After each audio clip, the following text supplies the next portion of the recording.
qram kərə yağı, 110 qram şəkər, 1 paket vanil, 1 çimdik duz birlikdə qarışdırırıq. 1 yumurta, 90 qram xama, 1 çay qaşığı qabartma tozu, 340 qram un. Yumuşaq ələ yapışmayan xəmir olur. Xəmirlərimizi kündələrə ayırırıq və forma veririk. Forma verdikdən sonra 40 dəqiqə soyuduzda saxlayırıq. Və əvvəlcədən isitdiyimiz 180 dərəcəlik sobada 10-15 dəqiqə bişiririk.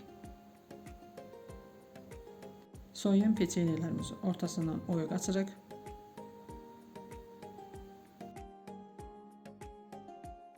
Əritdiyimiz şokoladla peçenyeləri bir-birinə yapışdırırıq.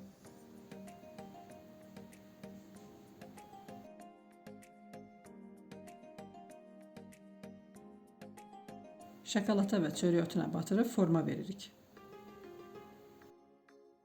Əritdiyimiz şokolada 1 xörək qaşığı bitki yağı əlavə edirik. Peçenyelərimizi şokolata batırırıq. Dadlı reseptlər üçün izləmədə qalın. Hazırlayacaq olanlara əvvəlcədən nuş olsun. İzlədiyiniz üçün təşəkkürlər.